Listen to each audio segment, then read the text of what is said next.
thing you're going to want to do is wipe your face with either a damp cloth or a face wipe. This is going to add a nice layer of moisture to your skin so that when you add your primer, as we're doing here, it's really going to seal in that moisture and get your skin really soft and smooth. Don't forget to rub that primer all over your face.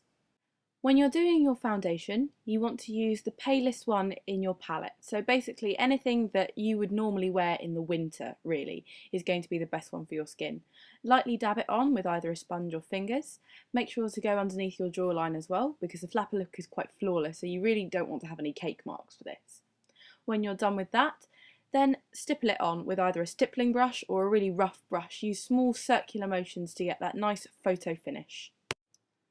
Don't be afraid to rub slightly into the hairline, and any excess you have can be used on your eyelids and on your lips just to give a very light coverage. The next step is just to use your concealer to get rid of any smaller imperfections, and you can add an extra layer of foundation over the top to make a really smooth, flawless finish. So now we're going to move on to the lips. So you're going to take a dark lip liner and draw straight down from the middle of your top lip all the way down to the middle of your bottom lip. Next, you're going to want to draw 2 dots at the very highest points of your upper lip. Probably just outside of the lip line is going to be fine. From there, draw a small dotted line to the very corner of your mouth, ignoring the actual shape of your lip, so that it's pretty much a diagonal line. This is going to create a really beautiful rosebud lip where it's very pursed on the outside but really lovely and full on the inside. Don't forget to do the same for both lips. So now for between the 2 dots, we're going to draw a really big dramatic V shape. This is going to give that lovely Cupid's bow look, which is very characteristic of the 20s. If you're happy with your lip line here, just go over it again to make it really solid and defined. Your line doesn't have to be perfect here, it is just a rough guide, so don't worry if it's not very smooth. Next, take your lip colour, or the darkest one if you're layering more than one colour, and use a brush to lightly dab inside the lines. This is so you can get an idea of what your lips are going to look like when they're finished, and you can make amendments here if you do need to. This really isn't full coverage, so don't fret about getting every last part of your lip coloured in. However, if you are happy with your lips here, you can use the edge of your brush to go over the line and make it completely even and smooth. A steady hand is required here, so I would suggest to take it very slowly and do it in small sections if you're not comfortable doing it all in one go. Make sure you bring that line all the way down to the corner of the mouth as well. Remember that this part here is really just to make sure that the line you've already created is perfect and flawless. It's really not to make your lips look any fuller or to go outside of the line. So really do take care as you're doing this not to give yourself clown lips by going well outside of your natural lip line. However, once you are happy with the line and how much you've coloured in your lip, we're then going to set it with some translucent powder.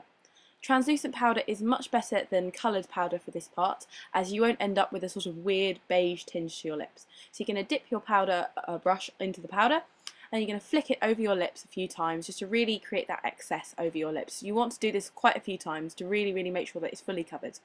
You're then going to take the brush and dab it very lightly over the lips just to set that powder and make sure your lip colour won't smudge or run if you should accidentally touch it. So now we're going to go on to the eyeshadow. So you're going to want to take the lightest colour in your palette and go from the very innermost corner of your eye, really sort of almost up to your brows, and then you're going to sort of draw a diagonal line from there all the way down to the outermost corner of your eye. It's sort of the opposite of what we do nowadays with eyeshadow, where we go from the innermost corner and go really big on the out. We're actually going really big on the innermost corner and going extremely small towards the outer centre. This sort of gives a really doe-eyed look, again very characteristic of the 20s. It doesn't have to be perfect this part, all you want to do is just make sure that you have a nice, very even coverage. You'll notice as well that as I'm doing this, I'm actually leaving Ellie's brow bone almost completely bare. I'm leaving it a lot larger than I would normally do for sort of modern day makeup. Again, this will really help enhance that sort of doe-eyed look. A great little trick to remember if you're having difficulty remembering which way round the eyeshadow should go, so which areas should be larger and which areas should be smaller, is to think of it almost like a pizza slice. So the larger area of the pizza slice, like the area with the crust, would be sort of up against your nose really, so that's the really large area. whereas the thin area, so the part that you'd be potentially dipping it into different kinds of sauces, is going to be right down where the outermost corner of your eye is. So now we're going to go and work on the lower lid. So what you're going to do is do almost exactly the opposite what we did to the upper eyelid. And we're going to work really large on the outside and going really small on the inside. So take your powder brush, the exact same powder, and work really, really large towards the outside and flick inwards towards the centre of the eye, almost not really touching the innermost corner of your eye at all, really. So once you've done that to both eyes, we're now going to move on to the eyeliner. So I've taken a sort of really burgundy colour, very similar to the lip colour, and I've used a gel eyeliner. And I'm just going to go right along the lash line of Ellie's eyes here. Now, it really doesn't have to be very precise at this point, you just want to get it very close to the lash line. But again, like I said, it doesn't have to be very precise because we're going to sort of almost make it very zigzaggy and really rough looking so that we can blend it easier later. Next, what you're going to do is take a tissue and just wrap it around your finger, and you're going to very lightly smudge everything you've just done, really. So you want to get rid of any harsh lines and just make it this sort of really soft look. So here's where we're going to add some real definition to the eye. So we're going to take here a felt eyeliner in a really lovely purple colour, sort of amethyst colour, and we're going to do a very, very thin line around the eye line. And this you really want to get as close to your lash line as possible, and you do need a very steady hand for this. So again, take it slowly and do it in small sections if you need to. For the lower lash line, you're just going to dot it instead of doing one sweeping line, because this will give the illusion of big dollish lashes that were so common and so popular in the 20s. Next, what we're going to do is move on to the very dramatic, heavy, smoky eyeshadow. So for this, I've used a really gorgeous iridescent bluish, purplish, greenish, almost peacock colour eyeshadow, and I'm just going to very roughly go all over the eyeline with it. And I'm going to sort of brush upwards just so I can really blend it in later. Remember again that you want to do a very minimalist amount of this eyeshadow towards the outside corner of your eye, and you can be much more liberal towards the inside corner. So again, keeping that sort of pizza slice shape that we were talking about earlier. So for this part here, I'm not actually using a very large amount of eyeshadow all in one go, and this is because the intensity of the eyeshadow colour is so extreme that if I sort of did all of it in one big go and I made a mistake, I'd have to take the whole thing off and start again. So it's much easier to start small and then correct any mistakes as you go along and add to it.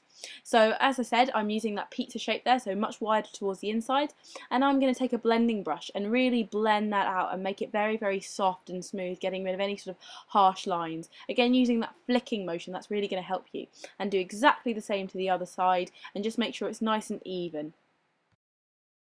So as you can see on this eye here, this is once I've added a fair amount of eyeshadow. I've used a couple of layers to really build up that dark dramatic colour.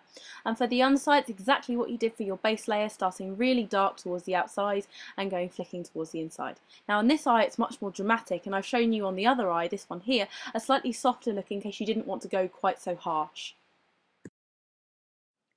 20s girls tended to have very thin eyebrows. Now, I'm really not suggesting you pluck your eyebrows into oblivion, but if you do want to go for this look, all you need to do is get the colour that you would naturally fill in your eyebrows, and instead of filling in your whole eyebrow, you just sort of want to do one continuous line right in the centre. And what you really want to do is overdo the arch shape of your eyebrow, because it really gives this wonderful dramatic look and really intensifies how exposed your brow bone is.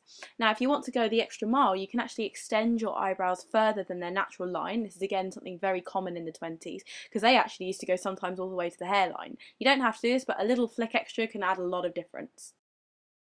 Now for the last part of our eyes, we're just going to do the mascara. Now always do a top coat on your top lashes, but what you're really going to want to focus on here is your bottom lashes. Really emphasize those, make sure they're very dark and dramatic. So this is the overall look, and we're just going to go on to the last part, which is the blusher.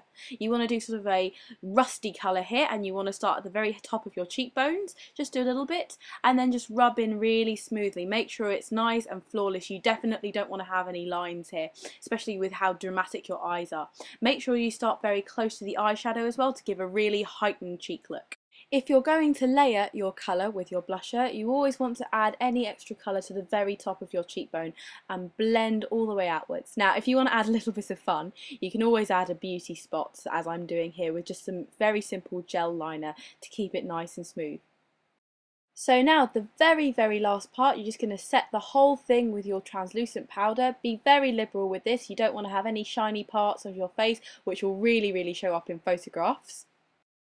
And then all you have left to do is to accessorise. So you can put a hairband on, add some feathers, do some wicked jewellery, and that's your flapper look all finished.